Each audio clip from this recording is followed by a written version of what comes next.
Então tá aí, vamos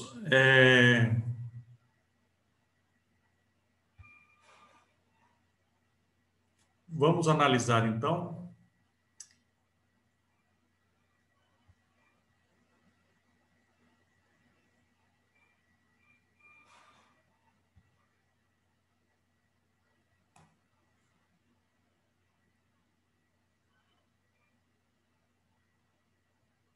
Amanda está entrando, só um minutinho, gente.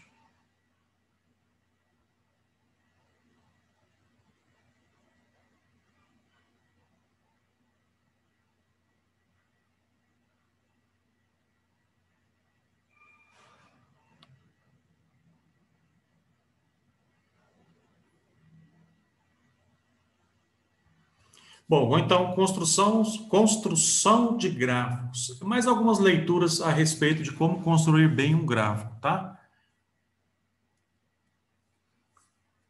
Como nós falamos na aula passada, né? Nós temos vários tipos de gráfico diferentes. Então, o que é a representação gráfica? É uma maneira de representar dados tabulados com o objetivo de produzir, em que o lê, uma informação direta e objetiva do fenômeno estudado, facilitando a interpretação e análise dos dados. É uma definição boa aí, né? Os documentos orientadores curriculares, em especial o Currículo de Minas Gerais, enfatizam a importância do estudo dos principais tipos de gráfico na educação básica, gráfico, coluna, né, gráfico de barra. Então, desde os pequenininhos já, a questão da importância a respeito de gráficos, né? Bom, então, no gráfico, isso aqui eu comentei de maneira bem rápida na aula passada. Aí eu encontrei essa aula que eu tinha gravado há muito tempo atrás. Achei interessante passar para vocês aí. Eu tinha pesquisado e achei. Então, os principais elementos, né, dos gráficos, toda vez que você desenhar um gráfico, tem que preocupar com isso, né? Então, preocupar com o quê? Preocupar com o título, né? Primeira coisa, no caso aqui, é a profissão do entrevistado. Esse é o título do gráfico. Então, primeiro passo, não esquecer jamais do título. Depois, nós temos aqui, é um gráfico de coluna. Então, está escrito aqui profissões, né? Então, eixo horizontal, não tem que tomar muito cuidado para não esquecer de colocar. Aí depois lá, do que a gente vai ver no Excel, tem várias maneiras de você representar esses eixos, né? O eixo vertical, então aqui no caso é frequência. A fonte, cansamos de falar da matéria anterior, né? De séries estatísticas, não esquecer jamais. Espera aí só um minutinho. Tem um cara apitando aqui, me enchendo paciência. Deixa eu... Ai, meu Deus, vou ter que sair. Fechar esse aqui. Bom, então, aí você a fonte, não esquecer da fonte, pelo amor de Deus. O que mais que eu posso citar que vocês estão vendo aqui? A legenda. Porque observaram que aqui na horizontal não tem os nomes, né? Porque os nomes são muito grandes. Então, para colocar esse gráfico de coluna, o que foi feito? Uma legenda para não ter que colocar os nomes aqui embaixo, na horizontal. Então, isso também é uma ferramenta que você pode usar no gráfico de coluna, né? Então, eixo vertical, eixo horizontal, a fonte, o título, a legenda. Então, essas coisas, por favor, tem que ter nos gráficos, tá?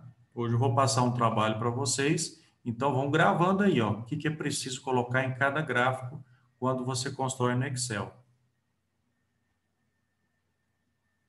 Então, esses elementos aí são de extrema importância. Bom, seguindo.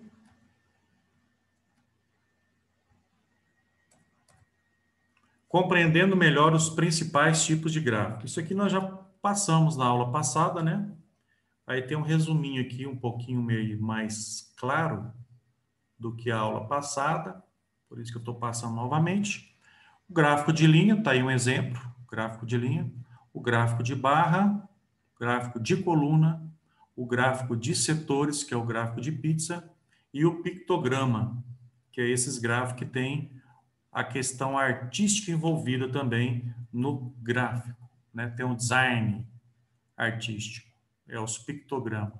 Tá faltando aqui só o cartograma, cartografia que não apareceu, né? Um gráfico para cada tipo de informação, isso é importante. Gráfico de linha. Quando que eu uso o gráfico de linha, né? São os gráficos muito utilizados quando temos uma variável contínua, como a variável tempo. Exemplo, no gráfico de imagem temos o total de vendas de uma loja de roupas ao longo do ano de 2017. Então, por isso que eu utilizei o gráfico de linha. Outro exemplo que ele citou aqui, nos jornais, na parte de economia, com certeza, né? Encontramos muitos gráficos de linha para representar, por exemplo, a cotação do dólar durante o ano de 2018. E atualmente, né, nós podemos verificar todo momento na televisão sobre a evolução da pandemia. Então, é um gráfico de linha também. Aí você tem aqueles cálculos da média, né, dos últimos 7 ou nos últimos 14 dias, para saber se está aumentando ou se está diminuindo, né? Infelizmente, está aumentando, né? Então, toda vez que tem uma variação, você utiliza uma grandeza, uma variável que é contínua, né? Como o tempo. Gráfico de colunas e de barras são usados para comparar dados quantitativos de diversas variáveis. Os dados são representados por meio de retângulos verticalmente ou horizontalmente. Na exemplo aqui, né, na pesquisa de opinião sobre o uso de mídias sociais, verificou-se que dos 25 entrevistados, 17 são do sexo feminino e 8 do sexo masculino. Então, como ele está comparando duas grandezas quantitativas, né, ou qualitativa, aí você utiliza o gráfico de coluna. Lembrando que não deve se colocar muitas colunas também, né? Como nós falamos lá no gráfico de pizza, né, no gráfico de setor, também no gráfico de coluna não se deve colocar tantas colunas. Também fica muito cheio, carregado, né? Exemplo de uma tabela cruzando dois tipos de dados, idade e o tempo de acesso, né? Então, está aí a idade na horizontal e a frequência na vertical. Outro gráfico de coluna. Outro exemplo. Gráfico de setor. É utilizado quando queremos analisar a participação de determinada característica em relação ao total dos dados. Então, toda vez que eu quero saber uma parte de um todo, você utiliza exatamente o gráfico de setor. Ou o gráfico conhecidíssimo, né? O gráfico de pizza. Então, ele colocou um exemplo aí, ó, de uma entrevista de opinião sobre o uso das mídias sociais. Verificou-se que dos 25 entrevistados, 17 são do sexo feminino e 8 do sexo masculino. Então, também, como foi o outro exemplo que utilizou a coluna, aqui ele preferiu utilizar o gráfico de pizza ou gráfico de setor. Outro exemplo. Observe que quantos setores que nós temos aqui já, ó. 3, ó. 1, 2, 3, 4, 5, 6, 7, 8 partes. Já começa a ficar meio confuso, né? Acima de 7, como eu falei para vocês na aula passada, já começa a confundir um pouco esse gráfico de setor. Aqui até que está fácil porque não tem nenhum próximo do outro, né? Em termos de porcentagem. Só os dois 4%, mas do outro já está lá 8, 17, 16, 18. Já uma grande diferença. E outro que facilitou aqui, que ele, na hora que ele construiu esse gráfico aqui, ele utilizou aquele separação. Ele pode separar as partes. Lá no Excel tem essa função. Você pode afastar as partes do todo. Aí fica mais fácil para determinar qual é o ângulo de cada parte, né? Então, essa pesquisa aqui é sobre ensino, né? 2 tem ensino fundamental, 3 ensino médio, completo, 2, ensino técnico, 4, graduação completa, 6, especialização, 4, mestrado e 1, doutorado. E um não possui nenhuma formação completa. O vento aqui agora resolveu entrar aqui na janela e fez um estrago.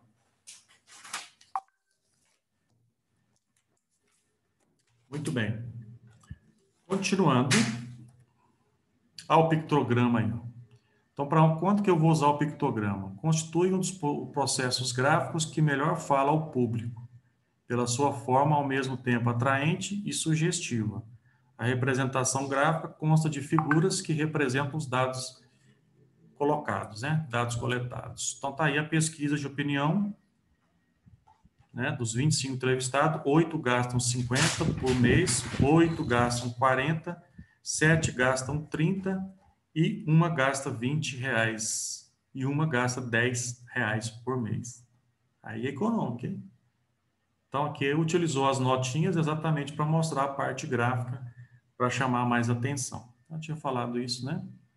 Então, é uma aulinha aqui para acrescentar na aula passada, que nós já falamos sobre gráficos, né? Na aula passada, só aumentando